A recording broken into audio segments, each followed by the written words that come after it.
Welcome to the What's Up Casselberry podcast. Drew and Andy here, episode number 42.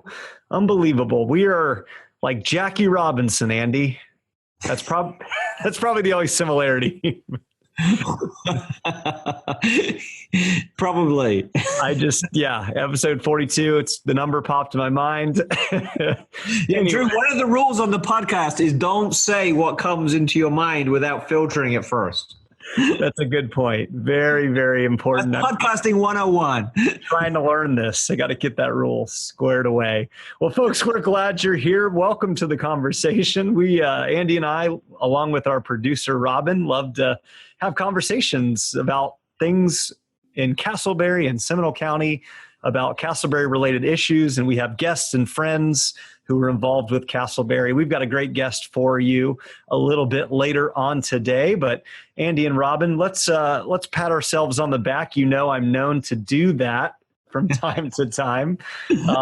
We have recently enjoyed a bit of notoriety. If you've seen us on Facebook, you know that we were mentioned and highlighted in the Lake Mary Life Altamont Wekiva Springs magazine. But last week, Andy, you and I really got the celebrity treatment. We were special guests on the Casselberry Elementary School morning news program. A bunch of fifth graders met Principal Lambert, Principal Walters Clark. That was a blast. It was. Now, not growing up in America, we never had anything like that when I was in elementary school in England. Robin, Drew, did you guys have TV stations like that in your elementary schools? I did, but we have to remember, Andy, you are in another decade. Was television a thing, Andy, when you were in elementary school? Yeah, we had this Morse code system. When the smoke signals went up, that's when you knew to change classes. Yes, exactly. But yeah, it was really cool.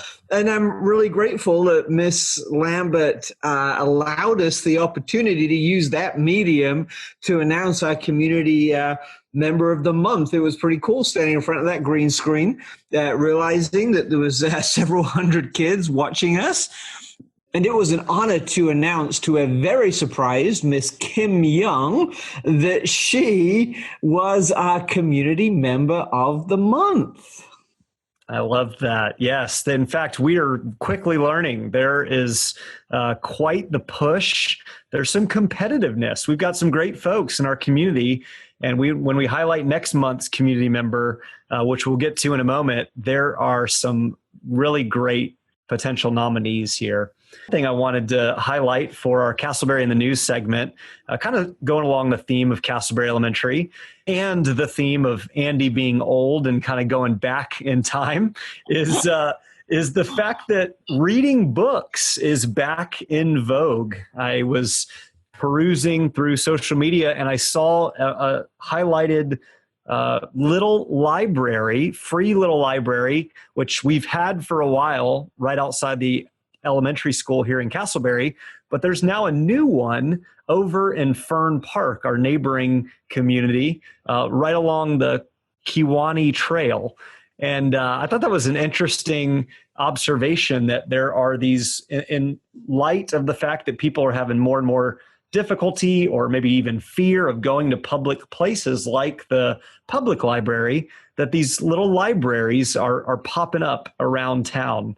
What do y'all think of just the value of having books available to the public and the value of just reading in general? Well, I was reading before it was cool to read. So, I mean, when you said reading is in vogue, I'm like, oh, it was nerdy once, which probably would fit so much of my childhood and upbringing. But I tell you what, I've always been a big reader. So if we're encouraging more people to read, I love that it's at the elementary school and just says to the students, hey, this is an important part of life. If you want to make it in life, you have to be a lifelong reader, and it maybe sets that agenda. Very interesting that they put one on the Kewanee Trail as well. I I'll have to go and walk that trail and find out where they put it. I mean, because there's some beautiful wooded areas back there, but I guess maybe they put it by a bench. You just go grab a book, sit down, read for a little bit, put the book back, and get on with your walk. I think that's a really neat idea. Yeah. But as much as we can do, honestly, to encourage people to read, I think that's great. I was speaking the other week on time and the different ways people use time and how we're supposed to, and we really need to make the most of our time. And in researching some of that, some of the statistics about viewing hours and binge watching hours on Netflix and some of the other streaming platforms are just incredible. I mean, billions and billions of hours that people are spending in front of a screen, very often just consuming something that really doesn't do much for them. You know, I'm guilty of it, so I'm I'm not separating myself from this conversation. But personally, you know, if I could spend half the time I spent on Netflix reading, I would be a lot smarter than I am. And you are a big time reader, and you've recommended books in the past. Andy, is there a particular book at the moment that you'd encourage our listeners to take a look at? You know, thank you for that setup. I have just finished a little book, a couple hundred pages. I forget who it's by, but the book is called Who Not How. Who Not How. And the idea is that we spend so much time figuring out the how when we should really figure out the who, right? Who's a person that can do that so we don't have to figure out the how and we can move on to the thing that we need to do. And it's so consistent with much that I've learned about leadership and about church leadership and about entrepreneurial leadership that maybe we don't spend those hours figuring out how, we spend the time figuring out the who, which allows the project to get done and allows us to move on to the next project and accomplish something else. So Who Not How is a book that I've just finished reading and found incredibly helpful in my leadership. I like that. Well, very good. We hope, folks, that you are making an effort to read for your own self, your own benefit, maybe your children and grandchildren as well. And I love that concept of the book Andy mentioned, Who Not How, recognizing those who are called to do things that matter. And speaking of, we would like to plug our Community Member of the Month. As we mentioned a few moments ago, Kim Young was our inaugural winner, and we would love to highlight somebody from our community. Who do you know who's serving, leading, inspiring those in our great city of Casselberry? If you have a nominee for our next Community Member of the Month from the What's Up Casselberry podcast, give us a shout. Let us know who you would like to nominate. You can do so through our Facebook page, Instagram feed, a direct message on the podcast feed, or our website, all What's Up Casselberry. Let us know who you recommend to be the Community Member of the Month. And a Community Member of the Month, Drew, just to say, it's not just a title. It comes with some cool stuff as well. You get a beautifully designed certificate by producer Robin that congratulates you on this. You get as a gift an exclusive What's Up Casselberry Community Member of the Month mug that's filled with goodies. And of course, you get the notoriety of being celebrated on our social media platforms as well. So this is a big deal. So friends, get your nominations in today and maybe they will win our next Community Member of the Month. Well, today's sponsor is Deboorah Morris of Deboorah Morris Home Team, Keller Williams Advantage Realty. Deboorah, who was a recent podcast guest, and her husband Chuck have been serving Casselberry and the surrounding area of Central Florida with home purchasing since 2012. They help sellers and buyers by making their housing dreams a reality. And they are also a part of the Chamber of Commerce, both in Casselberry and in Seminole County. Check out Deboorah and her team at www.deboorah morrishometeam.kw sponsered.com. We'll be right back with our guest.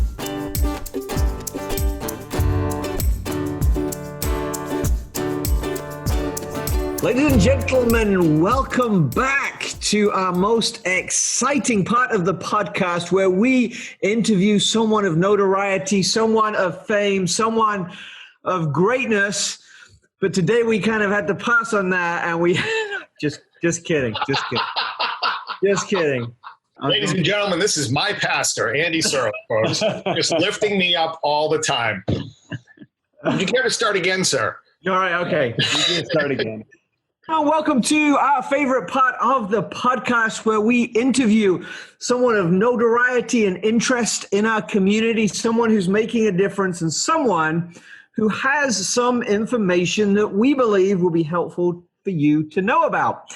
Today, I am honored that in the studio we have a very good friend of mine, a man who I have tremendous respect for, a man who likes to think he looks like George Clooney, but is here appearing on a podcast, not a TV show. Doug Prusak from Christian Help. Welcome to the show.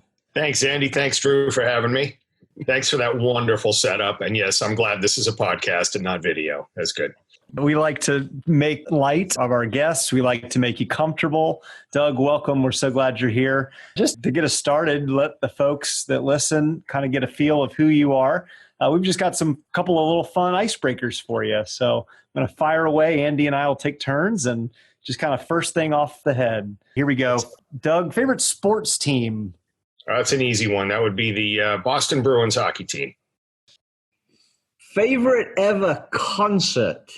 Might surprise you with the answer to this one. It's Eric Clapton, and there's a story behind this. In college, my roommate and I were struggling college students, and one night over Christmas break, he called me and he said, meet me in Kenmore Square, which is a section of Boston. And he said, bring $65. And that was a lot of money those days, especially to a struggling college student. I said, oh my goodness, I can't afford it. He said, figure it out and be there. Took mass transit, get into, it's near Boston University where I went to school. We connected, and we wound up at an Eric Clapton rehearsal concert for his tour that he was going to start later that year. There were about 50 people in the entire room, including the band and the techies. Wow. We were literally I could reach out and touch Eric. We were front row center, and he played all his classics 2 and 3 times. He started Layla 3 times just to rehearse it. And it was one of those nights that, I've been to a zillion concerts, but that's one you just don't forget.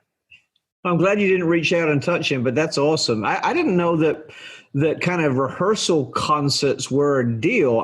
Drew, maybe on Sunday before you preach, you need to do a pre-sermon practice preach and charge for that. I didn't really know that was a thing either, but it apparently was, and I am forever grateful to my roommate for that and a lot of other musical experiences. Sounds like a good use of $65 to me. That was a solid use of $65. That is a really cool connection. Having spent some time in Boston, I love that city. It's a great little way to get around town using mass transit. Yeah, yep. I used that for a Boston Red Sox game one time. Doug, I feel like you probably kind of already answered this, but maybe there's somebody else in mind. Who's the most famous person that you've been around, that you've maybe met, maybe even had a conversation with? Well, that's a trick question because I used to work in television as what's called a field producer. So I would go around to major events or sporting events or just things that were happening. So name the famous athlete in the 80s and 90s. I probably have at least interviewed them. Michael Jordan, Shaq, a lot of hockey players in that day. I was a hockey producer for a long time. So Wayne Gretzky, name the famous people. Wow. I've met President Carter. Met some famous musicians. So I have a lot to draw from there.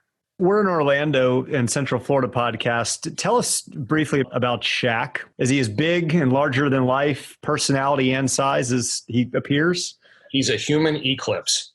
He is the biggest person I have ever seen in person. I'm 6'1", and I think he's like 7'1" or 7'2", something like that. And he probably weighs double what I do. And I remember my photographer calling him a motorhome with feet. Just everything about him is larger than life. His personality, his size, the whole bit. And the interview that we were a part of, it was absolutely hysterical. He's also one of the most entertaining people I'd ever had the chance to interview. That's interesting. I'm not sure I want to call him, what was it, a motorhome on feet? I'm not sure I would be brave enough to say that to him. Well, my photographer was about 5'6". So I think he did block out the lights there. So very entertaining guy. That's awesome. So Doug, you were born and raised in Boston, but now you live in Seminole County. Big difference between those two areas. What are some of your favorite things about living in Seminole County? Well, it's warm mostly 12 months a year. I grew up in snow. I grew up in blizzards. I can't say I miss it. Love shoveling sunshine. Living here, you're close enough to everything if you want it, like the parks, and I'm a golfer, so there's a lot of great golf down here, and it's a lot cheaper than playing up north. I just like the lifestyle. To me, living in a city can be intense, and I just enjoy the quiet. I have a nice short commute to work. Pace is lower. It's lower key, so I do enjoy that. I think we have a lot of great restaurants and things around here. Love being in Casselberry and all the options there as well. It's comfortable. I like that. Shoveling sunshine. I might take that for having been born and raised here in the state. Doug, I appreciate you mentioned at the top a little bit about your background in television. What's your thought on just a lot of the new communication mediums? We're on a podcast via Zoom. There's different social medias. What are your thoughts in seeing how individuals are receiving information, and what's the good, the bad?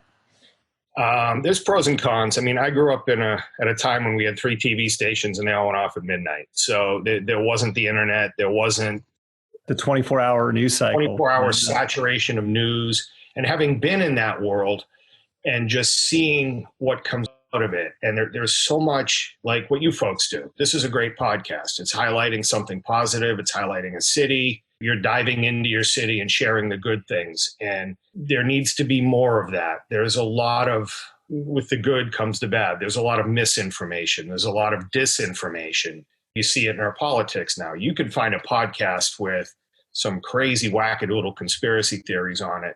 Somebody watches it and believes it and shares it with a friend. So you're perpetuating something that doesn't deserve to be perpetuated. It's my hope that at some point we come to grips with the Facebooks, the Twitters of the world, where everybody has a platform. They can have the craziest off-the-wall ideas, but they have a platform to share it. That needs to be combated with truth, things that are uplifting, things that are helpful, things that are of God. Featuring the good rather than whatever crosses somebody's mind in a random thought. That's great. That's really helpful. And I think that's the space that Drew and I are trying to lean into. We did think about doing a 24-hour news podcast, but we fell asleep about 10:30. So that kind of is off the table. But Doug, having worked in communication and media for much of your career, give some not young, but some new budding podcast hosts some advice about how we can be purveyors of good, positive, uplifting advice. Well, honestly, guys, I'm going to quote George H.W. Bush here. Stay the course. I think what you guys are doing is great. I think it's something that's necessary. I wish there was more of it. Stay positive. Look for the good in what you're doing, even though you had me on, but whatever. Just look for the good in what you're doing. Keep lifting up the city. Keep lifting up what's going on. Raise awareness of things. Be a platform for good, for change. I think what you guys are doing is great. Thank you, Doug. I really appreciate those kind words. And I would agree that it's the slow and steady growth Andy and Robin and I have seen. You would agree that what we're doing is great, Drew? No, I would agree that we're moving in the right trajectory. I would say. Okay. Long way to go. Still a long way to go. Well, Doug, one of the reasons we wanted to have you on is to have a conversation about all the exciting things that are happening with Christian Help.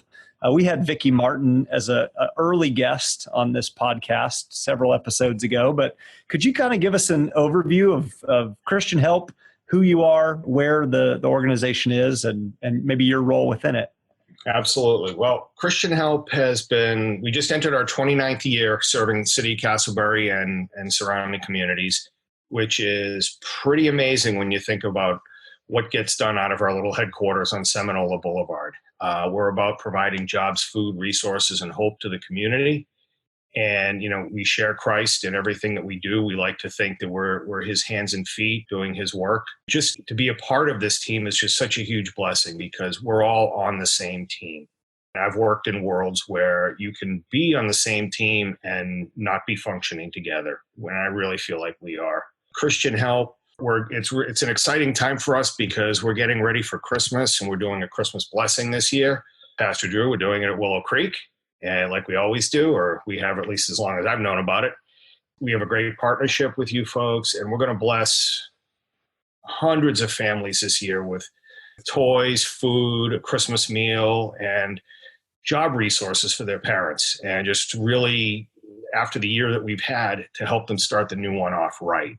And, start it off in a positive way with work, with hope for their futures that this year candidly has dealt a blow to a lot of people.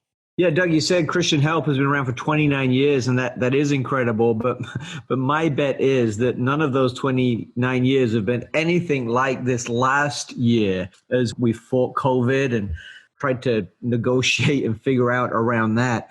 But very quickly, once COVID hit, you guys were deemed essential workers because of the services you provide and the resources you provide and things like that. I'm sure that meant a huge change, a lot of things that needed adapting.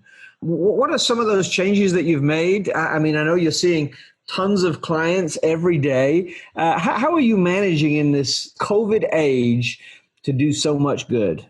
There was good and bad that came out of this summer. Obviously, the bad is, the countless tragedies and countless job losses and things like that. What we saw was a surge in the need for our services. Seminole County deemed us almost right away an essential service. We never closed. If you drive by our building every morning, there's a line around the building every single morning. There were days during the height of the pandemic, and not that it's over, but May, June, July, where the lines were all the way around our building. These folks are just waiting for food. They just wanted help. So we had to adapt. If you visit our offices, you'll see the plexiglass, you'll see the hand sanitizer, the gloves. We do things differently in the food pantry now where we bring the food out to a location. So there's more social distancing. We had to take a lot of precautions with how we did business on campus. We did it. Vicky's leadership was amazing. We navigated the process really, really well. The blessing out of it all was how the community responded. And, we sat there when this first started happening thinking, how are we going to raise money? How are we going to manage this when we felt like everybody was taking a hit? What I learned very quickly was the community responded. People stepped up. We threw out the fleece, and we were not expecting the response that we got. And it was overwhelming. It really was overwhelming. We had people just who hadn't given before just said, hey, listen, know what you do. Want to bless you guys at this time. Keep it up. And we got a lot of words of encouragement. The financial support was a huge blessing to us. We did an Empowering Family Independence campaign this summer, which really was just about getting people stable and then back on their feet. And the response to that was overwhelming. And this is my first year working in a development role. I've done communications my whole life, but this was the first year in doing this. So I had no idea what to expect. And I just kept reading. This isn't going to, it's going to be a tough summer. It's going to be a tough summer. And it wasn't. And people stepped up and blessed us and partnered with us. And it kept us going more than financially. It was a real boost to us spiritually to know that God was providing for us, even in the biggest storm that any of us has ever faced.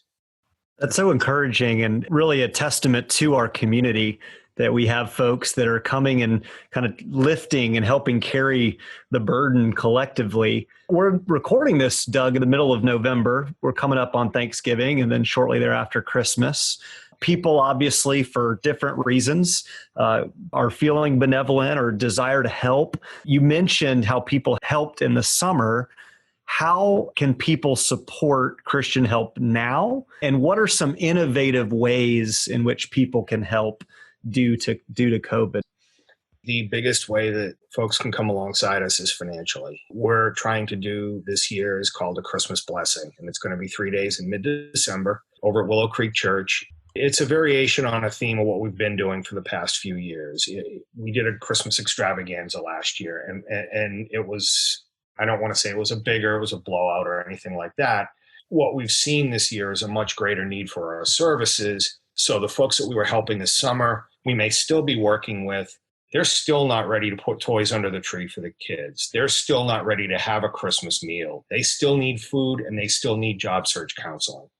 And what we've seen is our demand for our services has gone up. We're trying to meet greater need this year, and we're trying to raise $150,000. We have a lot of work to do with a lot more clients, and our goal this year is bigger than ever. And there's just that many more people who need, candidly, a blessing at the holidays, a Christmas blessing. They give their little kids something to open and give them hope for their future for next year. And just that things, when we turn around, they're going to be ready. It seems to me, Doug, that you guys are really on the tip of the spear, right? As we read the newspapers each morning, one of the big challenges is the unemployment numbers. And you guys are on the front end of that. Another major headline is the food shortage and people struggling to just provide for their families. You guys are on the front end of that. And then we're approaching this major holiday, which is so important and so significant in so many ways to so many people. And I'm sure there are many people who are worried about not being able to celebrate Christmas or provide for their families. And once again, there you guys are, meeting the need in some profound ways. So, first of all, thank you so much for doing that. And I would encourage our listeners, if you have this year and are wanting to help those who have not, then Christian Help will be a great way through which to channel your resources so that you can join them in directly impacting the lives of hundreds and hundreds of people in our community. Thank you so much for what you're doing. Doug, we could talk for a whole lot more, and we'll have to have you back on the show as well.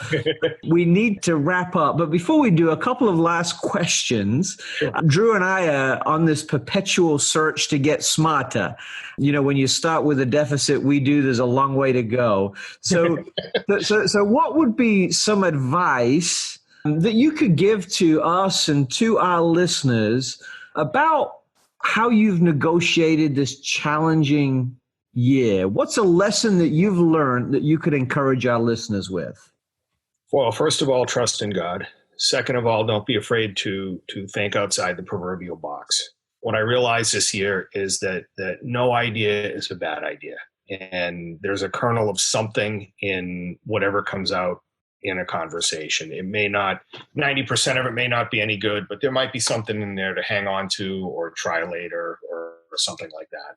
We had to think very differently this year. Our normal MO was, be out in the community, meet people, talk to people, have lunch, have coffee, share experiences. That all went out the window.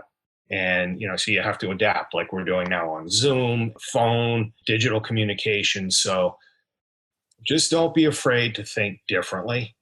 Look at things from a different perspective. I have a tendency to look at things back to front sometimes rather than front to back.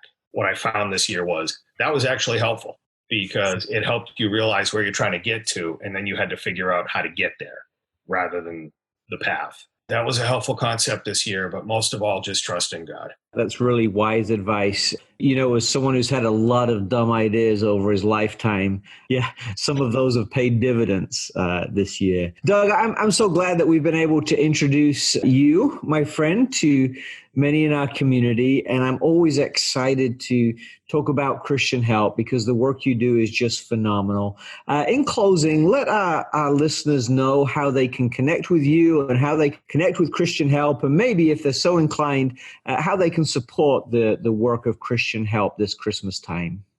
Well, thank you, Andy. The most important thing is community support. Please visit christianhelp.org. christianhelp.org/season of giving.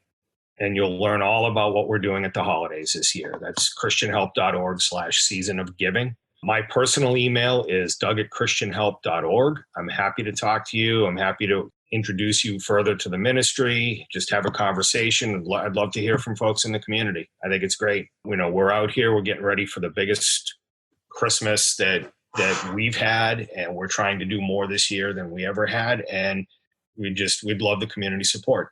I know you've had it before. I know our community will give it again to support the great work that you're doing. Doug, thank you so much for joining us. Friends, I hope you'll hit up christianhelp.org and support them in any way you can. Doug, thanks so much for being with us today.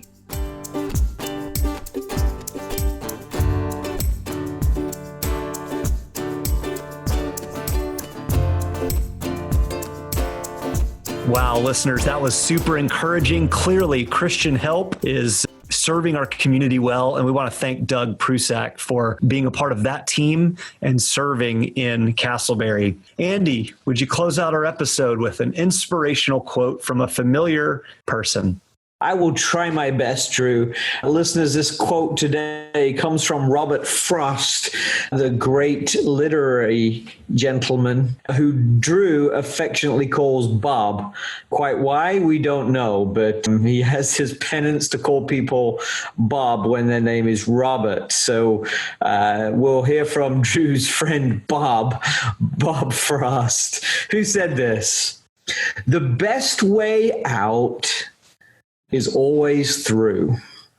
Let me say that again because we need to reflect on that a little bit for it to make sense. The best way out is always through. Often when tough times come, we want to bail. Often when hard times are before us, we want to run the other way. But we're not supposed to run away from our problems. It's much better for us if we're going to learn the lessons of difficulty if we move through the difficult times. Friend, maybe you're in a difficult time right now. You want to bail, you want to run, you want to escape.